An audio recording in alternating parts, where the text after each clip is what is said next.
আজকে আমি তোমাদেরকে বলবো তোমাদের নতুন চ্যানেলে প্রথম ভিডিও তোমরা কিভাবে ভাইরাল করবে। তোমাদের একটা চ্যানেল রয়েছে, তোমরা সেখানে ভিডিও আপলোড করে গেছো, 30টা ভিডিও আপলোড করেছো, 40টা ভিডিও আপলোড করেছো, 50টা ভিডিও আপলোড করেছো, কিন্তু কোনো ভিডিও তুমি ভাইরাল করাতে পারোনি। যেই ভিডিও থেকে 1000 সাবস্ক্রাইবার এবং 4000 ঘন্টা ওয়াচ টাইম তোমার পূর্ণ হবে। কোনো ভিডিও এমন হয়নি, এমন ভিউজ হয়নি কোনো ভিডিওতে যে ভিডিও থেকে তোমার 1000 সাবস্ক্রাইবার এবং 4000 ঘন্টা ওয়াচ টাইম তোমার পূর্ণ হবে, মানে তোমার চ্যানেলটা মনিটাইজ হয়ে যাবে। যদি এমনটা হতো, সেই চ্যানেলে প্রথম ভিডিও তুমি ভাইরাল করে ফেলে, সেই ভাইরাল ভিডিও থেকেই তোমার চ্যানেলটা মনিটাইজ হয়ে গেল, মনিটাইজ হয়ে গিয়ে তোমার কিন্তু ইনকাম শুরু হয়ে গেল। এমন কিন্তু এটা কিন্তু অনেকটাই কঠিন ব্যাপার, ঠিক আছে। একটা নতুন চ্যানেলে প্রথম ভিডিও ভাইরাল করাই কিন্তু কঠিন ব্যাপার। এই যে যত চ্যানেল দেখছো, মিলিয়ন মিলিয়ন সাবস্ক্রাইবার রয়েছে, লাখ লাখ সাবস্ক্রাইবার রয়েছে, তাদের চ্যানেলও কিন্তু একটা সময় নতুন ছিল, তারাও কিন্তু সবার প্রথম ভিডিও কিন্তু তারা ভাইরাল করেছে। তাদের একটা সময় ছিল যে তাদের চ্যানেলও কিন্তু নতুন ছিল, তাদের চ্যানেলও কিন্তু প্রথম ভিডিও তারা ভাইরাল করেছে, ঠিক আছে। দেখো, আমার ওয়াইটি স্টুডিওটা আমি ওপেন করছি। আমার চ্যানেলে যখন আমি প্রথম ভিডিও আমি ভাইরাল করেছি, আমি কিন্তু মাত্র 1 মাসে কিন্তু আমার চ্যানেলটাকে আমি মনিটাইজ করেছি, ঠিক আছে। তো আমি এখানে কন্টেন্ট সেকশনে আসলাম, আসার পর আমি পপুলার ভিডিওতে যাচ্ছি। দেখো, এখানে পপুলার ভিডিওতে আমি যাচ্ছি। যে ভিডিওটা আমি সবার প্রথমে ভাইরাল করেছি সেটা হচ্ছে এই যে 3,48,000 ভিউ পেয়েছে এই ভিডিওটা, ঠিক আছে। তো তোমাদেরও টার্গেট নিতে হবে যে প্রথম একটা ভিডিও আমাকে যেভাবে হোক ভাইরাল করতে হবে। একটা ভিডিও যদি ভাইরাল করতে পারো, একটা ভিডিও থেকে যদি 1 লাখ 2 লাখ ভিউজ যদি চলে আসে, তাহলে সেখান থেকে কিন্তু ইজি ভাবে 1000 সাবস্ক্রাইবার এবং 4000 ঘন্টা ওয়াচ টাইম কিন্তু কমপ্লিট হয়ে যাবে। মানে একটা ভিডিও দিয়ে কিন্তু চ্যানেল তুমি মনিটাইজ করিয়ে নিতে পারছো। দেখো, এই ভিডিওতে আমি ক্লিক করছি, এই ভিডিওতে আমার 3.5 লাখ ভিউজ হয়েছে, মানে 3,48,000 ভিউজ হয়েছে। এবার ভিডিও পারফরমেন্স আমি ক্লিক করছি, ঠিক আছে। ক্লিক করার পর এখানে দেখতে পাচ্ছ, এখানে ভিউজ পেয়েছি এত, ওয়াচ টাইম পেয়েছি আমি কত, ওয়াচ টাইম পেয়েছি 16,900। 16,900 কিন্তু আমি ওয়াচ টাইম পেয়েছি। একটা চ্যানেল মনিটাইজ করতে গেলে কত প্রয়োজন হয় ওয়াচ টাইম? 4000 ঘন্টা, সেখানে আমি 16,000 কিন্তু পেয়েছি। মানে আমি 4খানা চ্যানেল কিন্তু আমি মনিটাইজ করাতে পারবো এই একটা ভিডিও দিয়ে, ঠিক আছে। কিন্তু আমি বলবো না যে তোমাদের একটা ভিডিও তোমরা 4খানা 5খানা চ্যানেল মনিটাইজ করাতে পারবে, সেরকম ওয়াচ টাইম তোমাদের দরকার। আমি বলবো না, তোমরা যদি 1 লাখ ভিউজ তোমরা যদি তোমাদের চ্যানেলে আনতে পারো, তাহলে কিন্তু সেখান থেকে তোমার 1000 সাবস্ক্রাইবার এবং 4000 ঘন্টা ওয়াচ টাইম কিন্তু খুব সুন্দরভাবে পূর্ণ হয়ে যাবে, ঠিক আছে।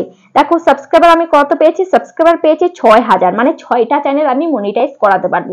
6000 কিন্তু আমি সাবস্ক্রাইবার পেয়েছি, ঠিক আছে। এখানে দেখো, আমি ভিউজের গ্রাফে আমি ক্লিক করছি। এবার ভিউজের গ্রাফে ক্লিক করার পর এখানে আমি দেখো লাইফ টাইমে আমি ক্লিক করছি। এই যে দেখতে পাচ্ছ যে আমার এই ভিডিওটা কিন্তু একটা সময় ভাইরাল হয়েছে, এখন কিন্তু ভিউজটা কিন্তু কমে গেছে, কিন্তু তারপরেও কিন্তু ভিউজ কিন্তু আসছে, ঠিক আছে। একটা কিন্তু ভিউজ আসছে, ভিডিওটা কিন্তু এখনো থেমে যায়নি, ভিডিওটা কিন্তু চলছে। কিন্তু কতদিন চলবে একটা ভিডিও? 6 মাস চলবে, 1 বছর চলবে, 1.5 বছর চলবে, 2 বছর চলবে, এর বেশি কিন্তু চলবে না, ঠিক আছে। একটা ভিডিও এমন নয় যে সেটা লাইফ টাইম একদম চলতেই থাকবে। এটা হয়তো একটা টাইমে একদম ভিউজ আসা হয়তো বন্ধ হয়েও যাবে, কিন্তু এখনো পর্যন্ত চলছে, এখনো পর্যন্ত কিন্তু 1000, 1500, 2000 করে কিন্তু ভিউজ কিন্তু আসছে, ঠিক আছে। তো তোমাদেরকে এই যে তোমরা যখনই দেখবে, তোমরা যখন ভিডিও আপলোড করবে, ভিডিও আপলোড করার পর যখন দেখবে যে একটা ভিডিও ধরো 50টা ভিউজ তোমার হয় চ্যানেলে, ঠিক আছে, প্রত্যেকটা ভিডিওতে 50টা 60টা এরকম ভিউজ হয়। এবার ভিডিও আপলোড করার পর যেমন ভিউজ তুমি পাও, সেরকম একটা ভিউজ পেয়ে 50টা ভিউজ পেয়ে ভিডিওটা একদম আর কোনো ভিউজ আসছে না, ঠিক আছে। যেদিন ভিডিও আপলোড করছে সেই দিনই ভিউজ এসে তার পরের দিন থেকে আর ভিউজ আসছে না, ওই 0 ভিউজ, একদম 1 2 3 4 5 ওরকম ভিউজও আসছে না, ঠিক আছে। তাহলে কিন্তু ওই ভিডিওটার কিন্তু ভাইরাল হওয়ার চান্স নেই। কোন ভিডিওটার ভাইরাল হওয়ার চান্স থাকে জানো? যে ভিডিওটা ধরো আজকে তুমি যেমনটা ভিউজ পাও তেমনটা ভিউজ পেয়েছো, কিন্তু তারপরে যত দিন যাচ্ছে প্রত্যেক দিন তোমার 10টা 15টা 20টা এরকম করে কিন্তু ভিউজ আসছে সেই ভিডিওটা থেকে, একেবারে কিন্তু ভিউজটা স্টপ হয়ে যায়নি, তাহলে ওই ভিডিওটা কিন্তু একটা সময় ভাইরাল হতে পারে, সেই চান্স কিন্তু রয়েছে ভিডিওটার মধ্যে, ঠিক আছে। তো তাহলে তোমাকে বুঝতে হবে যে কোন ভিডিওটা ভাইরাল হতে পারে, কোন ভিডিওটা ভাইরাল হবে না। এবার কথা হচ্ছে যে তোমার নতুন চ্যানেলে তুমি প্রথম ভিডিও কিভাবে ভাইরাল করবে। তোমাকে দুটো কাজ তোমাকে জানতে হবে, ঠিক আছে। দুটো কাজ, সেটা হচ্ছে মেন, সেটাকে তোমাকে টার্গেট করতে হবে। সেটা টার্গেট যদি করতে পারো, তাহলে কিন্তু তোমার চ্যানেলে তুমি প্রথম ভিডিও কিন্তু খুব সুন্দরভাবে কিন্তু অল্প সময়ের মধ্যেই কিন্তু তুমি ভাইরাল করিয়ে নিতে পারবে। সেটা কি জানো? সেটা কি কাজ? সেটা হচ্ছে, দেখো, তোমাকে দুভাবে কাজ করতে হবে। অনেকে তোমাকে বলে না, অনেক ইউটিউবাররা বলে যে মিক্স কন্টেন্ট তোমাকে করা যাবে না, এক নিশের উপরে কাজ করতে হবে। এটা কিন্তু একদম ঠিক কথা। এটা কিন্তু দুরকম ক্রিয়েটারদের জন্য, ঠিক আছে। যাদের অনেক নলেজ রয়েছে, ঠিক আছে, যারা অনেকটাই পুরনো, ধরো তারা তাদের 3-4খানা ইউটিউবে চ্যানেল ছিল আগে, ঠিক আছে, কিন্তু সেগুলোতে তারা কোনোভাবে সাকসেস পায়নি, ঠিক আছে, কিন্তু তাদের মধ্যে নলেজ হয়ে গেছে, ভিডিও দিতে দিতে, ভিডিও আপলোড করতে করতে 1-2 বছর ধরে ইউটিউবে কাজ করে যাচ্ছে, 1-2 বছর ধরে ইউটিউবে কাজ করতে করতে একটা নলেজ হয়ে গেছে ভিডিওর প্রতি। ঠিক আছে, এবার যখন তাদের নলেজ হয়ে যাবে তখন তারা একটা নতুন চ্যানেল তৈরি করে কিন্তু তখন প্রথম থেকে কিন্তু ভালো কোয়ালিটিফুল তারা ভিডিও কিন্তু প্রোভাইড করছে। ঠিক আছে, ভালো কোয়ালিটিফুল ভিডিও কিন্তু তারা দিচ্ছে, সেই কোয়ালিটিফুল ভিডিও দেখে কিন্তু অডিয়েন্স কি করবে, তার ভিডিওটা দেখবে। মানে মেন কথা হচ্ছে অডিয়েন্স রিটেনশন। একটা ভিডিও ভাইরাল হয় অডিয়েন্স রিটেনশনের উপরে। ঠিক আছে, মেন হচ্ছে অডিয়েন্স রিটেনশন। অডিয়েন্স রিটেনশনটা তুমি কখন ভালো পাবে, যখন তোমার মধ্যে নলেজ থাকবে। ঠিক আছে, তুমি কোনো একটা ভিডিও তুমি তৈরি করছো, তুমি অডিয়েন্সকে কিছু বোঝাচ্ছ, তো সেই বোঝানোটা তুমি যখন সাকসেসফুল হবে, মানে তুমি একদম সুন্দরভাবে পারফেক্ট ভাবে তুমি যখন বোঝাতে পারবে, তখন কিন্তু তোমার ভিডিও কিন্তু অডিয়েন্স অনেকক্ষণ ধরে দেখবে। তোমার ভিডিও কিছু শেখার জন্য অডিয়েন্স দেখছে, যখন তারা তোমার ভিডিওটা দেখে স্যাটিসফাই হচ্ছে তখন কিন্তু তোমার ভিডিওটা কিন্তু পুরোটা ওয়াচ করবে, তখন কিন্তু অডিয়েন্স রিটেনশন তুমি ভালো পাবে। যে ভিডিওতে তুমি অডিয়েন্স রিটেনশন ভালো পাবে সেই ভিডিওটা কিন্তু ভাইরাল হবে, কেউ কিন্তু ঠেকিয়ে রাখতে পারবে না। ঠিক আছে, এবার তোমার মধ্যে কোনো নলেজ নেই, তাহলে তোমাকে কিন্তু, তুমি একদম ইউটিউবে নতুন, ইউটিউবের ওয়াইও তুমি জানো না, একদম নতুন, তাহলে একদম নতুন অবস্থায় তোমার মধ্যে কি নলেজ থাকবে? কোনো বিষয়ে তোমার কিন্তু নলেজ থাকবে না। ঠিক আছে, কিন্তু তুমি যদি পুরনো হও, তুমি বিভিন্ন বিষয়ে তুমি ভিডিও আপলোড দিয়ে গেছো, বিভিন্ন ক্যাটাগরিতে তুমি কাজ করেছো, তখন তোমার একটা নলেজ হয়ে গেছে, যেটাতে নলেজ হয়ে গেছে, এবার তুমি যদি নতুন একটা চ্যানেল তৈরি করে সেখানে একদম প্রথম থেকে কোয়ালিটিফুল একদম পারফেক্ট ভাবে ভিডিও দাও, তাহলে কিন্তু তোমার ভিডিও কিন্তু ভাইরাল হবে। ঠিক আছে, কিন্তু তোমার যখন তোমার মধ্যে কোনো নলেজ নেই, তোমাকে নলেজ অর্জন করতে হবে। এবার তোমার কিসের প্রতি নলেজ আছে, কিসের প্রতি নলেজ তোমাকে অর্জন করতে হবে সেটা তোমাকে দেখতে হবে। তার জন্য তোমাকে মিক্স কন্টেন্ট তোমাকে আপলোড দিতে হবে তোমার ভিডিওতে। প্রথম দিকে তুমি যখন নতুন, তখন কিন্তু তোমাকে মিক্স কন্টেন্ট তোমাকে আপলোড দিতে হবে। প্রথমে তুমি গেমিং ভিডিও করছো, তুমি ভালো রেসপন্স তুমি পাচ্ছ না, ঠিক আছে, তুমি ভালোভাবে ভিডিও তৈরি করতে পারছো না, তাহলে তোমাকে দেখতে হবে যে আমি তাহলে অন্য ক্যাটাগরিতে আমি ভিডিও করি, দেখি সেই ক্যাটাগরিতে ভিডিও কেমন আমি বানাই। তো তুমি একটা কি করছো, ব্লগ ভিডিও করছো, সেই ব্লগ ভিডিওতে তুমি ভালো রেসপন্স পাচ্ছ না, তারপরে তুমি কুকিং ভিডিও বানাচ্ছ, তো কুকিং ভিডিওতে তোমার ভালো রেসপন্স তুমি পাচ্ছ, তুমি কুকিং ভিডিওটা এমন ভাবে বানাচ্ছ যে মানে অডিয়েন্স কিছু শিখতে পারছে, অডিয়েন্স দেখে স্যাটিসফাই হচ্ছে।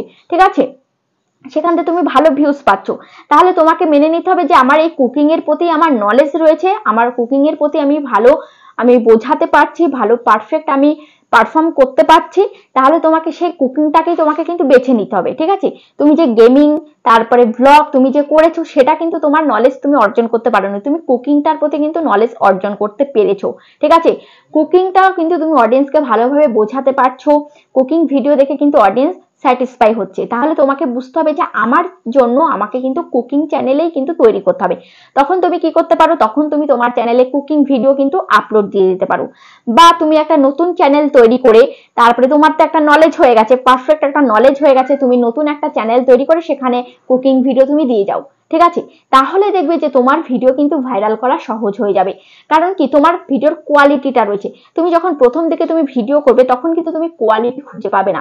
ঠিক আছে, তুমি নিজেই বুঝতে পারবে, তোমার ওল্ড ভিডিওগুলো আর এখন লেটেস্ট ভিডিওগুলো তুমি দেখবে, তুমি কিন্তু নিজেই বুঝতে পারবে যে তোমার আগে কতটা খামতি ছিল আর এখন তোমার কতটা তুমি ইমপ্রুভ করেছো, সেটা কিন্তু তুমি নিজেই বুঝতে পারবে। আর যখন দেখবে ইউটিউব যে একটা ভালো কোয়ালিটিফুল ভিডিও সবকিছু ওকে রয়েছে, তাহলে কিন্তু তোমার সেই ভিডিওটাকে কিন্তু ভাইরাল করবেই করবে। ঠিক আছে, হয়তো একটু লেট করে করবে, একটু তোমাকে ধৈর্য ধরতে হবে, কিন্তু তোমার সেই চ্যানেল কিন্তু গ্রো করবে। ঠিক আছে, তো এটা কিন্তু তোমাকে বুঝতে হবে। তাহলে সবার মেন হচ্ছে অডিয়েন্স রিটেনশন। যদি অডিয়েন্স রিটেনশন তুমি ভালো আনতে পারো ভিডিওতে, তবেই কিন্তু তোমার ভিডিও কিন্তু ভাইরাল হবে। দেখো আমি তোমাদেরকে একটা উদাহরণ দিয়ে বলছি, ধরো সেম টপিকের দুজন ভিডিও তৈরি করেছে, একটা হচ্ছে তুমি ভিডিও তৈরি করেছো আর একটা আরেকজন ভিডিও তৈরি করেছে। এবার একজন ভালোভাবে এসইও করে ভিডিও আপলোড করেছে, কিন্তু আরেকজন ভালোভাবে এসইও করে ভিডিও আপলোড করেনি। ঠিক আছে, কিন্তু কোয়ালিটিফুল ভিডিও সে তৈরি করেছে, এবার সে অডিয়েন্স রিটেনশন ভালো পাচ্ছে, তুমি কিন্তু অডিয়েন্স রিটেনশন ভালো পাওনি। ঠিক আছে, তুমি ভিডিও আপলোড করেছো, তুমি ট্যাগ টাইটেল ডেসক্রিপশন তুমি কিন্তু সবকিছুই দিয়েছো, কিন্তু তোমার কোয়ালিটি ভালো নয়, যার জন্য তুমি অডিয়েন্স রিটেনশন ভালো পাওনি। আর সে কিন্তু অডিয়েন্স রিটেনশন ভালো পেয়েছে, তার জন্য কিন্তু সেই ভিডিওটা কিন্তু সার্চে চলে যাবে। কেন যাবে? কারণ সে অডিয়েন্স রিটেনশনটা ভালো পেয়েছে, অডিয়েন্স তার ভিডিওটাকে পছন্দ করেছে, তার ভিডিও সার্চে গিয়ে 1 নাম্বার র্যাঙ্ক করবে, কিন্তু তোমার ভিডিও 2 নাম্বার র্যাঙ্ক করবে। কেন জানো? কারণ হচ্ছে তোমার ভিডিও অডিয়েন্স রিটেনশন পায়নি তাই। ঠিক আছে, তো অডিয়েন্স রিটেনশন পায়নি আর তোমার ভিডিও 2 নাম্বার র্যাঙ্ক করছে কিসের জন্য জানো? কারণ তুমি ভালোভাবে এসইও করেছো তার জন্য। আর তুমি যদি তোমার ভিডিও এসইও না করতে, একদম সে যেমন এসইও বাদে ভিডিও দিয়েছে, তুমিও যদি এসইও বাদে ভিডিও দিতে, তাহলে কিন্তু তোমার ভিডিও কিন্তু 2 নম্বরে র্যাঙ্ক করতো না, তোমার ভিডিও হয়তো 10 নাম্বার 11 নম্বরে র্যাঙ্ক করতো। ঠিক আছে, তো তোমাকে বুঝতে হবে যদি ভিডিওর কোয়ালিটি তুমি ভালো করতে পারো তবেই কিন্তু অডিয়েন্স রিটেনশন পাবে, তাহলে কিন্তু ভিডিও ভাইরাল হবে। আর তোমার ভিডিওর কোয়ালিটি ভালো নয়, তুমি যতই ট্যাগস লাগাও, ডেসক্রিপশন লাগাও, ঠিক আছে, যতই যা কিছু করো, তাও কিন্তু তুমি তোমার ভিডিওকে ভাইরাল করাতে পারবে না। তাহলে মেন হচ্ছে কি অডিয়েন্স রিটেনশন। তো অডিয়েন্স রিটেনশন কখন পাবে? যখনই ভিডিওর কোয়ালিটি ভালো হবে, ভিডিও তোমার বানানোর নলেজ তোমার থাকবে। তাহলে সবার প্রথমে তোমাকে নলেজ অর্জন করতে হবে। নলেজ কিভাবে অর্জন করতে হবে? প্রথমে চ্যানেল তৈরি করে বিভিন্ন ক্যাটাগরিতে তোমাকে কাজ করে দেখতে হবে যে কোন ক্যাটাগরিতে আমি কাজ করতে পারবো, ঠিক আছে, কোনটা আমার জন্য পারফেক্ট। যেটা তোমার পারফেক্ট মনে হবে সেই ক্যাটাগরিতে তোমাকে কাজ করতে হবে, তবেই কিন্তু তুমি তোমার ভিডিওকে ভাইরাল করাতে পারবে। আশা করি বুঝতে পেরেছো। ভিডিওটা কেমন লেগেছে অবশ্যই কমেন্টে জানাবে। আজ তাহলে পর্যন্ত, আবার দেখা হবে নেক্সট ভিডিওতে।